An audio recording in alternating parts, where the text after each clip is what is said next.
Most people think premium Scotch is about taste. It isn't. Once you move past a certain price point, you stop paying for alcohol and start paying for geography, evaporation, rarity, prestige, and sometimes pure mythology. Some bottles are genuinely extraordinary. Others are expensive because rich collectors decided they should be. By the end of this video, you'll understand which premium scotches are actually worth experiencing, and which ones mainly exist to impress other people. This is where most serious Scotch drinkers begin spending real money. Not supermarket blends, not collector bottles. Premium everyday single malts. The Macallan 12, Glenfiddich 15, Balvenie Double Wood, Glenlivet 15. They usually live between $70 and $150. And what separates them from cheaper Scotch isn't just age, it's control. More selective casks, longer maturation, more consistency. Macallan became famous largely because of sherry-seasoned oak casks built to their specifications in Jerez, Spain, filled with Oloroso sherry, then shipped to Scotland for maturation. Dried fruit, toffee, dark chocolate, orange peel. But here's the thing. Macallan became a luxury icon partly because it mastered branding before most distilleries even understood global marketing. That dark bottle aesthetic wasn't accidental. Neither was the association with wealth, suits, and private clubs. Meanwhile, Balvenie focused on craftsmanship. Their distillery still maintains an in-house cooperage and a traditional malt floor long after most of Scotland automated everything. Because premium Scotch isn't just about flavor. It's about how much tradition a distillery refuses to give up. But once drinkers get comfortable here, they usually become obsessed with one thing: region, and that's where things get strange. Different regions of Scotland produce radically different personalities, and nowhere is that more obvious than Islay, Laphroaig, Ardbeg, Lagavulin. These whiskies taste like smoke, seaweed, iodine, ash, and burning wood. Some people fall in love instantly. Others think it tastes like a hospital on fire. That smokiness comes from peat, compressed vegetation burned during malting.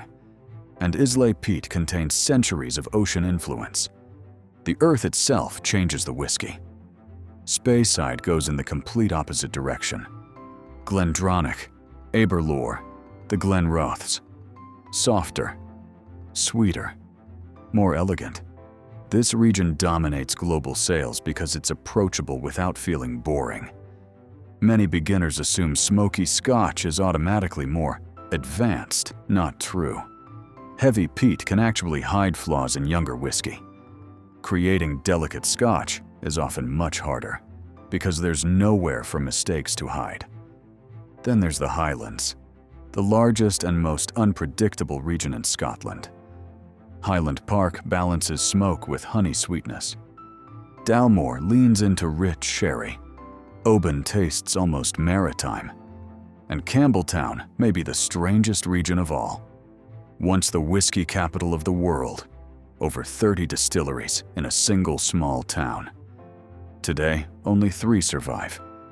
One of them, Springbank, became legendary for a specific reason.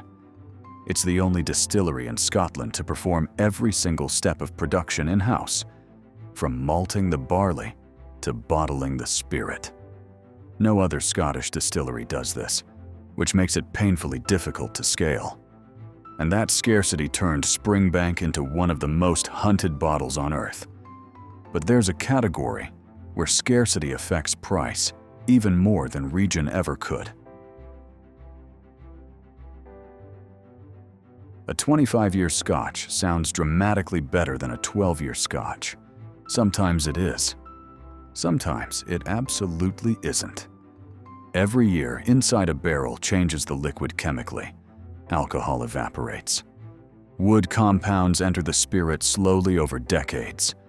The industry calls this loss the angel's share. In Scotland's climate, barrels lose roughly 2% of their volume every year, which means a cask filled in the 1980s may contain almost half its original liquid today. That alone makes older Scotch expensive. There's physically less of it left. Glenfarclas 25, Macallan 25, Talisker 25. These bottles move into the $500 to $2,000 range. And genuinely great older Scotch develops textures younger whiskey rarely achieves. The alcohol becomes softer. The finish becomes longer. Flavors layer instead of arriving all at once. But what most people don't realize, whiskey can also become too old. Overaged Scotch loses brightness. The barrel eventually dominates everything, which creates a strange reality. Some 15-year Scotches outperform certain 25-year bottles in blind tastings. Older doesn't always mean better, and age isn't the only thing collectors obsess over anymore. Now they chase something harder to fake. Most Scotch is diluted before bottling, usually down to 40 or 43% alcohol. Cask strength skips that entirely. You're drinking the whiskey almost exactly as it existed inside the barrel, sometimes above 60%. The difference feels immediate. The texture becomes heavier. The aromas explode. The finish lasts dramatically longer. Aberlour Abanad helped make cask strength mainstream. Enormous flavor without collector pricing. Meanwhile, distilleries like Ardbeg built cult followings around ultra-intense limited releases. But single cask Scotch takes rarity even further. Instead of blending multiple barrels for consistency, the distillery bottles one individual cask entirely on its own. No blending, no balancing. Just one barrel expressing itself exactly as it aged, which means every release becomes slightly unpredictable. Some casks become legendary, others become forgettable. And that unpredictability is exactly what collectors love. Independent bottlers like Gordon and MacPhail or Signatory purchase casks directly from distilleries and bottle them independently. Sometimes these bottlings become more respected than the distillery's own official releases, because occasionally, one random barrel turns out extraordinary. But premium Scotch eventually reaches a point where flavor stops being the main conversation entirely. What comes next is where things get genuinely irrational. This is where whiskey becomes financially irrational, and somehow even more desirable. Closed distilleries have historically dominated this category. Port Ellen, Brora, Rosebank. All three shut down decades ago, and all three have since been revived, with Port Ellen reopening in 2024, Brora in 2021, and Rosebank in 2023.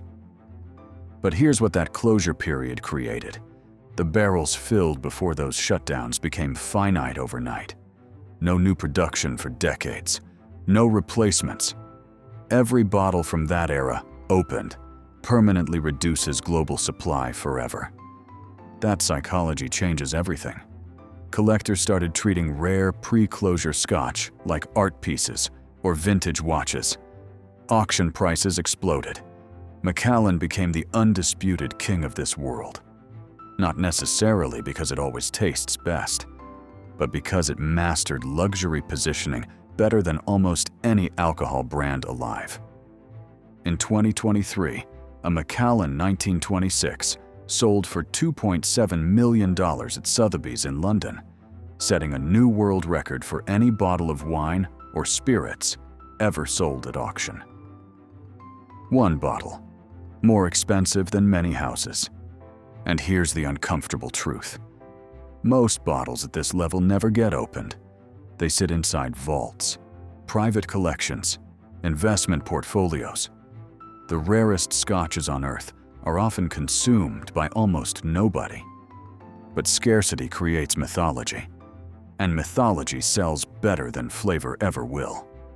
There's still one more layer to this, because finishing techniques quietly changed premium whiskey completely, and most drinkers never noticed it happening. For decades, bourbon barrels dominated Scotch maturation. Then distilleries realized secondary cask finishing could transform whiskey dramatically. Suddenly, Scotch started aging in port barrels, rum casks, Madeira, Sauterne, Japanese Mizunara oak. Premium whiskey entered a flavor arms race. Sherry finishes remain the most influential. European oak sherry casks create dark, spicy, almost Christmas-like flavors. Raisins, fig, nutmeg, dark chocolate. Glendronach built its entire identity around this profile. Port casks add berry sweetness. Sauternes creates honeyed tropical notes. Rum barrels bring molasses and brown sugar. Sometimes these finishes create incredible complexity. Sometimes they completely overpower the original distillery character.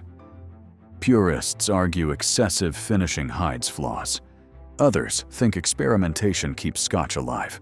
Both are right. But here's what makes this fascinating. Unlike wine, whiskey can absorb personality from multiple countries simultaneously. Scottish spirit, Spanish sherry cask, Caribbean rum barrel. One bottle carrying pieces of 3 different worlds at once. Which brings us to the question nobody wants to answer. Honestly, what should you actually buy? Here's the strange part about premium Scotch. Most long-term enthusiasts don't drink ultra-rare bottles regularly.